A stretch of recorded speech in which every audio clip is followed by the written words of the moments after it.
Bonsoir et bienvenue dans l'Africa Newsroom, votre émission quotidienne de décryptage de l'actualité africaine en direct. Dernier volet ce vendredi de notre semaine spéciale Maroc avec un dossier consacré au commerce marocain à Dakar au Sénégal. Au sommaire également, un mouvement de protestation de militaires a éclaté ce vendredi à Boaké, deuxième ville de la Côte d'Ivoire. Il s'est ensuite étendu à Daloa dans le centre et Koroko dans le nord. Et puis au Cameroun, la traditionnelle cérémonie de présentation de vœux de Nouvel An au président Paul Biya a eu lieu ce 6 janvier au Palais de l'Unité.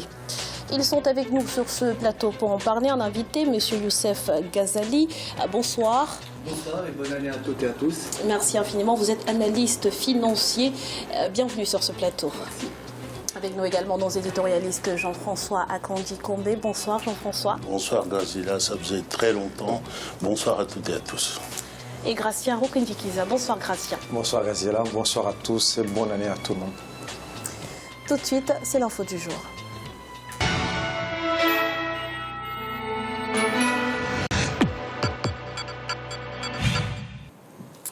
Le réveil a été brusque ce vendredi pour les habitants de Boaké, la deuxième ville de Côte d'Ivoire. Des tirs à l'arme lourde ont retenti au petit matin. Des militaires ayant des revendications financières bloquent les accès principaux de la ville. Un comité national de crise a été réuni. On fait le point sur la situation avec Corinne Kamdem et on en parle juste après.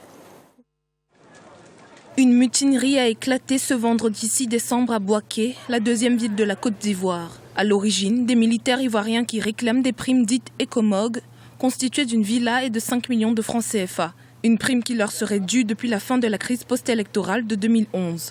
Actuellement, les militaires contrôlent les corridors nord et sud ainsi que tous les accès à la ville de Boaké, située à 360 km d'Abidjan, la capitale ivoirienne. Des anciens combattants qui sont entrés, qui ont été intégrés dans les rangs des forces républicaines. Donc c'est des militaires de l'armée, on peut le dire, qui expriment un mouvement d'humeur pour que des arriérés de primes soient réglés et que les questions d'avancement soient prise en compte. Un phénomène qui n'est pas nouveau pour la Côte d'Ivoire. En effet, en novembre 2014, une mutinerie de soldats qui réclamaient de meilleures conditions et l'avancement de plusieurs milliers d'entre eux, conformément aux accords de Ouagadougou de 2007, avait secoué le pays. Selon les dernières informations, des soldats à Daloa et Korogo se sont joints à la mutinerie qui a débuté à Boaké ce vendredi matin. Il semble aussi qu'il y a une contestation de certains chefs militaires, une dizaine dont le profil ne plairait pas aux éléments. Donc voici ce que l'on sait pour l'instant, sous réserve de déclarations officielles qui n'existent pas pour l'instant, ni d'identification d'un porte-parole ou de responsable de ces militaires qui agissent sur le terrain. Durement marquée par 10 années de crise politico-militaire, l'activité de l'ex-capitale de la rébellion des forces nouvelles entre 2002 et 2011 commençait peu à peu à reprendre. Ce nouveau soulèvement pourra à nouveau fragiliser la deuxième ville du pays. Jean-François, les militaires réclament des primes impayées qui remontent à plusieurs années. Mais pourquoi maintenant, alors que le pays est dans l'attente d'un nouvel exécutif? Hasard du calendrier ou action préméditée? Graziella, il faut d'abord rappeler que ce n'est pas la première mutinerie qu'il y a. À Boaké, il y a déjà, ça a été rappelé d'ailleurs dans le reportage, et de ce point de vue-là, il y a une promesse, et tout le monde s'accorde à dire qu'il y a eu une promesse. Simplement, cette promesse-là fait peser une lourde responsabilité de la situation d'aujourd'hui sur ceux qui sont au pouvoir, c'est-à-dire ceux qui commandaient à l'époque les forces nouvelles, c'est-à-dire le président Ouattara et Guillaume Soro notamment. Les promesses ont été faites au nom de l'État. Maintenant, la revendication se fait à l'égard de l'État, alors que c'était des forces qui étaient des forces non conventionnelles, qui n'étaient pas des forces de l'État et qui venaient prendre le pouvoir. Et cette promesse-là, qui est faite d'ailleurs dans beaucoup de pays d'Afrique, c'est pas seulement en Côte d'Ivoire qu'on voit ce phénomène-là, où on a des forces armées, souvent parfois des mêlées de mercenaires, qui reçoivent, à qui on promet le salaire de la guerre. guerre, mais bon, ça devrait nous apprendre à quelques hommes politiques quand même un peu de sens de responsabilité. Vous posiez la question tout à l'heure de savoir si c'était hasard du calendrier. Je crois que, bon, il y a des rumeurs qui courent sur le fait que cet événement arrive à un moment où le président Ouattara annonce qu'il ne se représentera plus. Or, la non-représentation du président Ouattara ouvre, je crois, la porte notamment à des poursuites militaires, y compris devant la Cour pénale, pourquoi pas. Et puis, d'autres rumeurs attribuent à Guillaume Soro des intentions parce qu'il n'aurait pas eu ce qu'il souhaite, c'est-à-dire la vice-présidence de la République. Mais je n'en sais rien. Quoi qu'il en soit, nous sommes dans un état, nous sommes dans une situation qui est extrêmement fragile de la Côte d'Ivoire par la répétition de ce type d'actes-là, dont la responsabilité, je le répète encore, pèse sur les hommes politiques avant tout, qui ne peuvent pas prendre le pouvoir autrement, ne peuvent pas penser prendre le pouvoir autrement que par la force. Maintenant, j'espère que ça ne dégénérera pas et que les civils en réchapperont. Alors Gratien, pour rebondir sur ce que vient de dire Jean-François, est-ce qu'on peut imaginer que les mutins ont des revendications liées à leur ancien chef, qui est actuellement le président de l'Assemblée nationale, Guillaume Soro? On peut se l'imaginer, mais il faut dire qu'au sein de l'armée, dans toutes les armées, il y a un cadre d'expression. Il y a ce qu'on appelle les causeries morales. Il y a des rencontres où les militaires peuvent exprimer leurs revendications.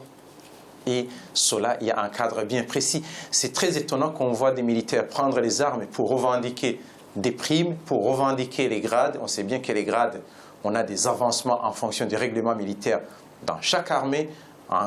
C'est bien défini. Donc, on ne peut pas faire changer les lois, les règles en fonction d'une simple mutinerie.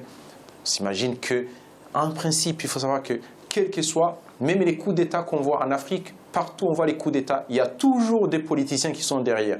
Rarement les militaires agissent d'une façon spontanée, même au niveau de la violence, sans qu'il y ait des gens, soit qui sont au pouvoir, soit qui sont au niveau de l'opposition.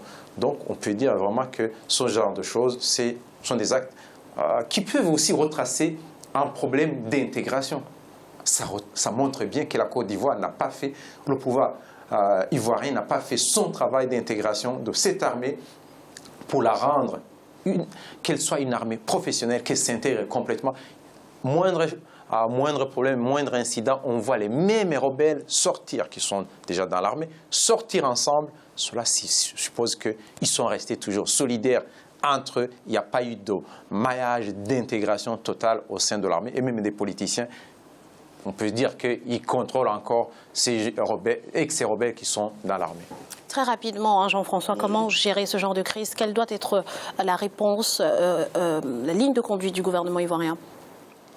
Je pense que c'est une crise, et je pèse les mots, c'est une crise qui ne peut pas être réglée par la force, sinon la Côte d'Ivoire retombe à nouveau dans les errements du passé.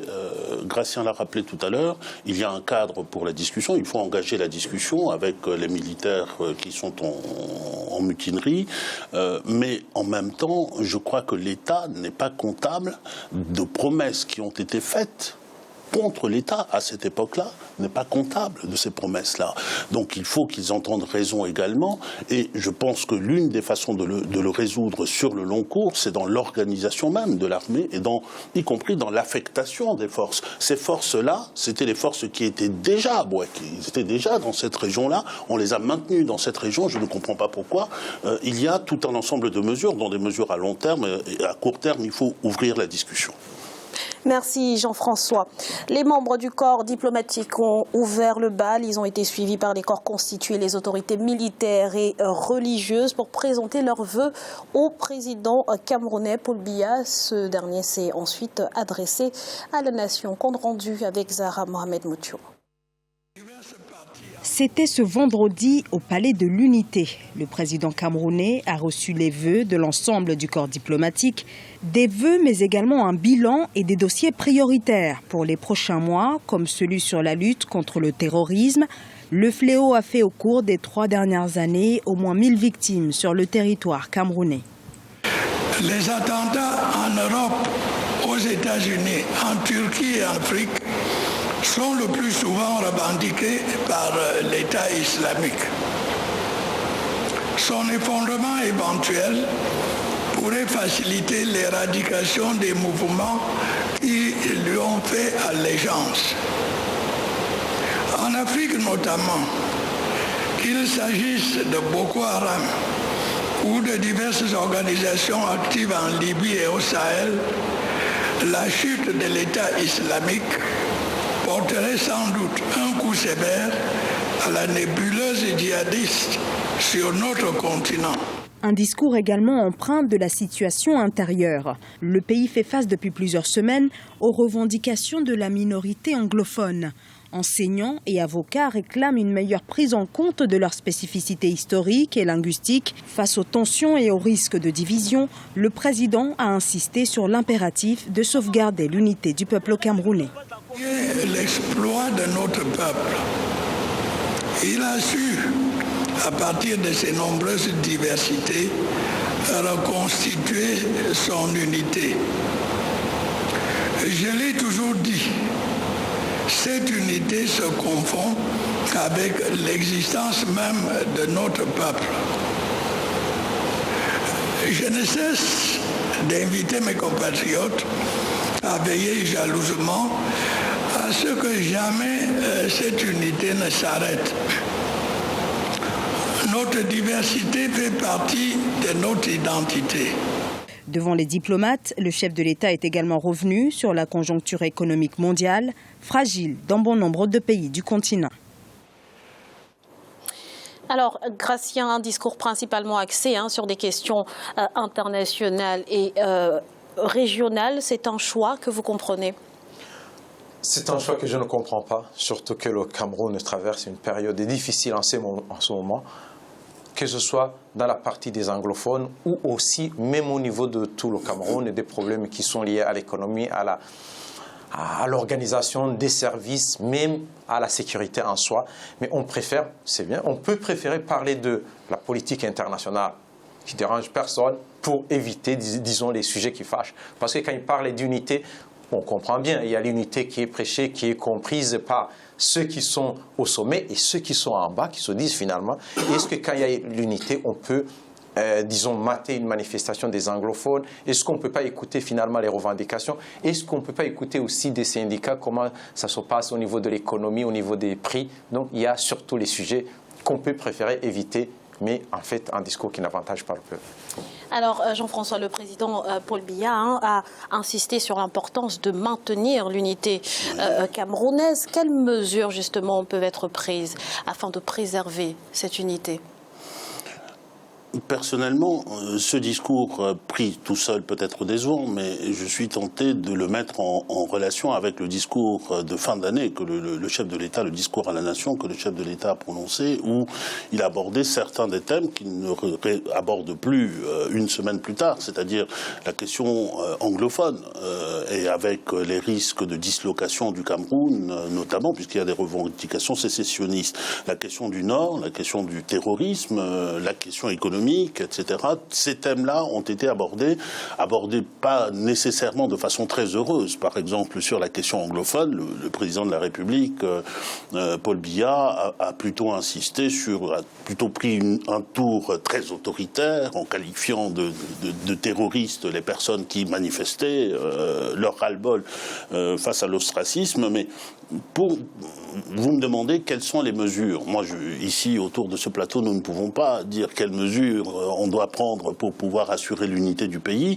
Mais dans le cas du Cameroun, qui est un pays extrêmement divers linguistiquement, divers religieusement, enfin, du point de vue de la spiritualité, divers également ethniquement, comme beaucoup de pays africains, il y a une obligation de créer un ciment entre ces différentes diversités. C'est la problématique pas seulement du Cameroun, de tous les pays africains, depuis qu'ils sont devenus indépendants. Est-ce que nos gouvernants agissent pour assurer une cohésion nationale, en tout cas pour assurer l'existence d'une nation, c'est-à-dire cette envie, cette manière de se sentir solidaires les uns des autres et de se projeter dans l'avenir ensemble.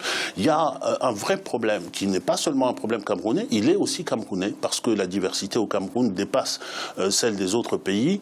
Il serait que temps de commencer à s'intéresser à cette question-là, faire la place dans la République du Cameroun à toutes ces diversités-là, linguistiques, pour résoudre la question des langues, religieuses pour résoudre cette question-là, et puis aussi de partage du pouvoir et de partage des fruits de la croissance, lorsqu'il y a croissance, parce qu'il n'y a plus maintenant. Mais voilà. Merci Jean-François. Nous allons à présent marquer une courte pause. On se retrouve dans quelques instants pour la suite de l'Africa Newsroom. À tout de suite.